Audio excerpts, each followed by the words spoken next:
All right, I don't know what this is. It says stories from a stranger. Let's watch. What do you see when you look in the mirror? I'm an old man. That's a good question because over time you see the same person, and then one day there's an old man looking back. You're uglier.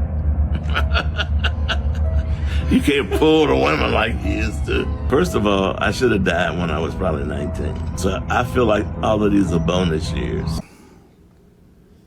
Yes. So I feel like all of these are bonus years. Borrowed time that my brothers gave me because they died. I have survivor's guilt, especially like Doc and I were really close. In fact, I'm living his life. He was a corpsman and I was in charge of his platoon. We had a lot of time to talk. So he said, well, what are you going to do when you get out?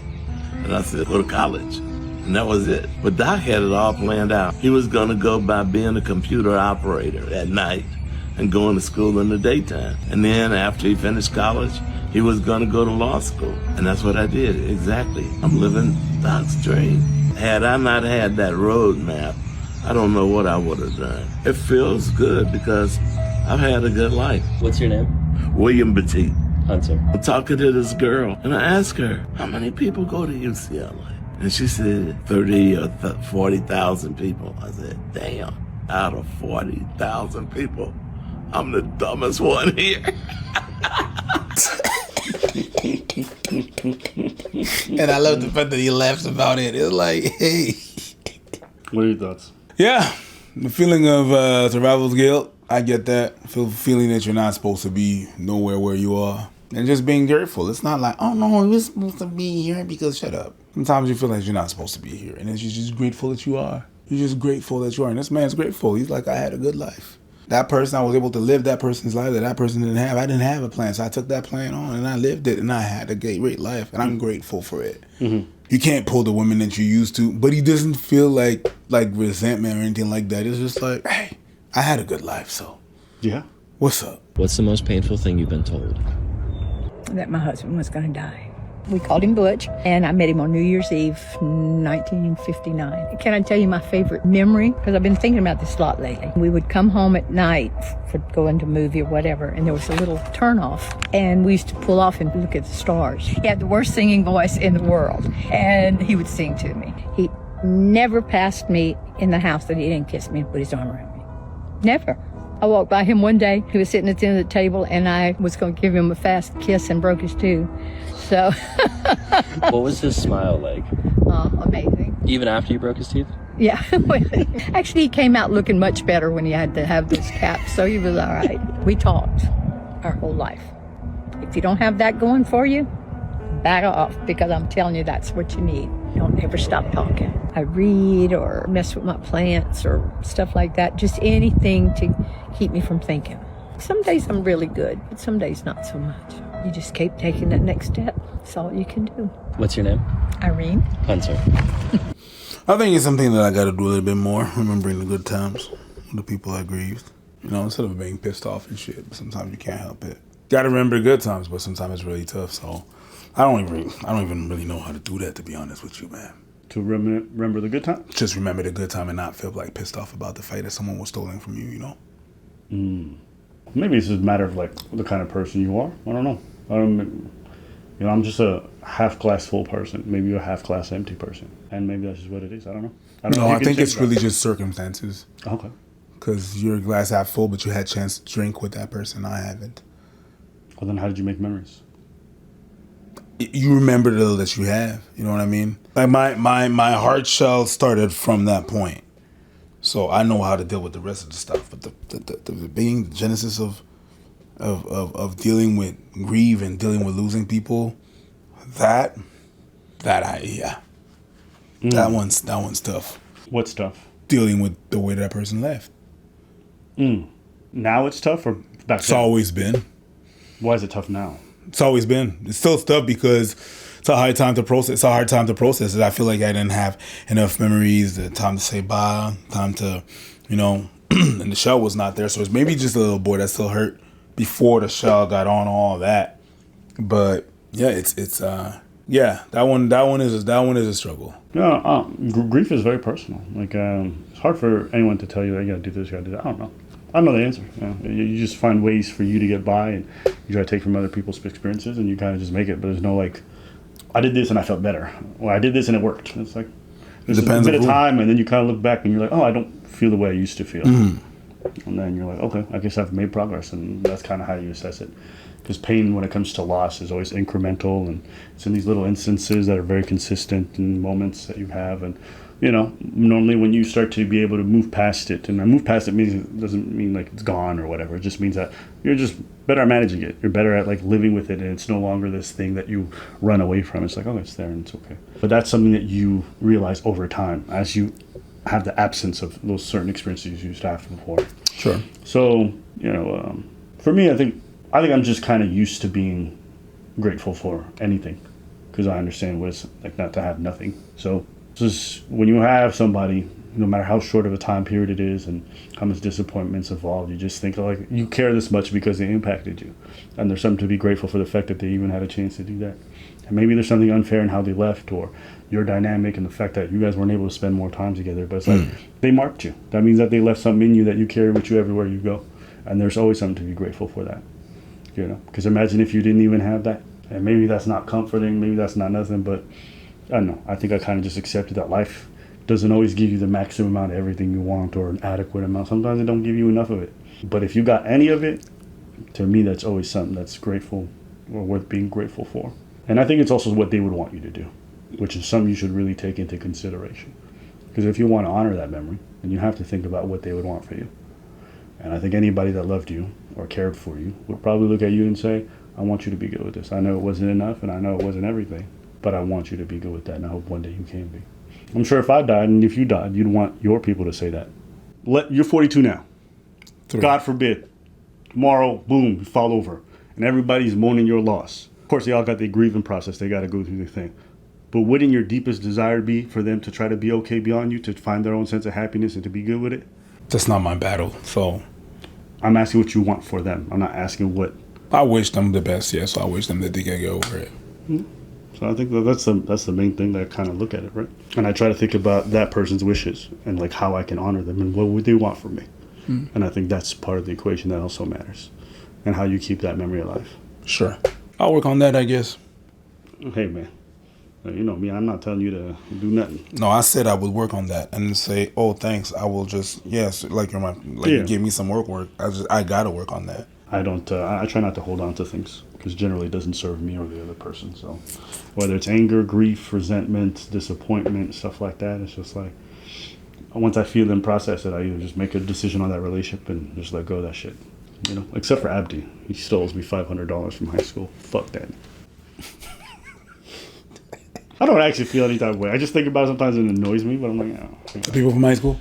No, not people from high school. Just that one instance. Like, bro, why'd you steal that? I'm like, if you really needed it, you could have just asked, you fucking idiot. Oh, that person that stole from you? Yeah, I was like, it's so unnecessary. Like, why would you play in my face like that, right? But now that I think about it, like, maybe it's just the last 4 or 5 years. Have you crossed that person?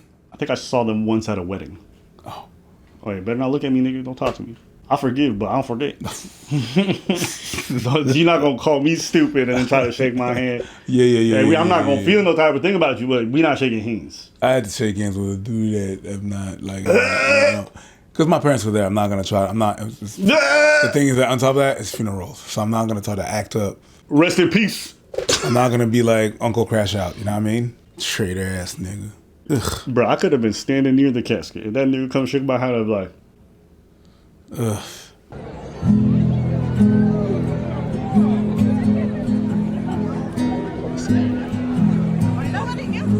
Usher. Say hi.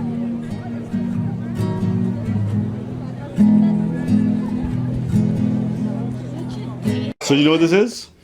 When you're in the military and you have like your graduation from basics, someone has to tap you out. So I think that's an American tradition. I don't think we don't have that here in Canada. We don't have. But essentially over there, this is exactly what you said. When they're done with their thing, they stand there, and then their family members, because they normally get a period right after basic training where they get to spend time with family, because normally you're confined to the base for a lot.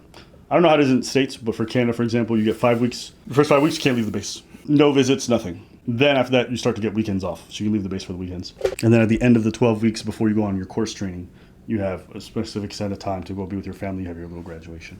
So for a lot of people, that's the time when they reunite with their families and stuff like that. But I guess this guy, while he finished, he just didn't have anybody. And so somebody came by. One of his friends' family member came by and then tapped him out. That's dope, man. Yo, those bonds that you got, that you create from them times when you're in the military or whatever, the group that you have, they last a lifetime. Yeah.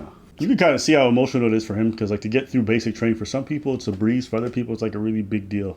And to not have nobody show up for you at the end of that when you're like in this environment tight, and to also be in front of everyone else as they're seeing their loved ones, and it's just like everybody in front of you is like being loved, and you're just standing there.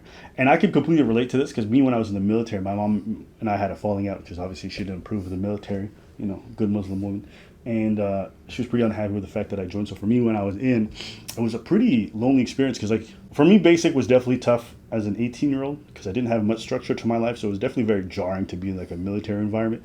Physically, I like all the aptitudes were there, but I think it's just like the make your bed this way, fold stuff this way, do this. It was just like a lot, especially for my scrambled brain. It was a bit much. Your scrambled brain. Yeah. But yeah, this memory always stayed in my head. But at the end of the day, okay, when like folks would go through stressful stuff, we all go to our specific beds and our little areas, and you get situated and you go through your shit. And there's like these two payphones in the middle of all the fucking things, and everyone would be like lining up to use the payphone to like call family members, and you see them like, "Baby, I love you, I miss you. Oh yeah, Daddy's coming home." Right? You hear that the whole night, right? And I just didn't have that the whole time. So it was like 12 weeks where it's like you're dealing with shit, but you're just on your own. And for whatever reason, I was scrolling, I saw this video, and like I see this dude emotional at the end of it.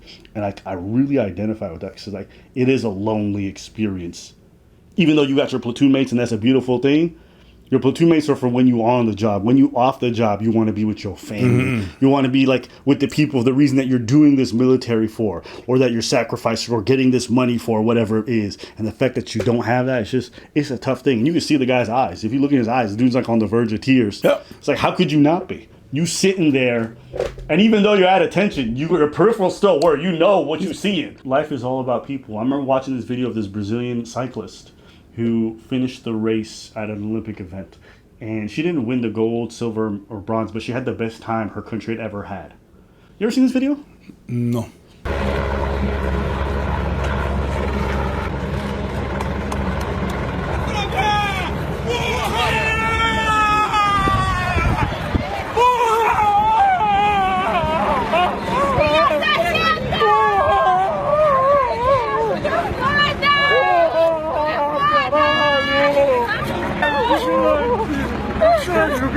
Tu merece, porra!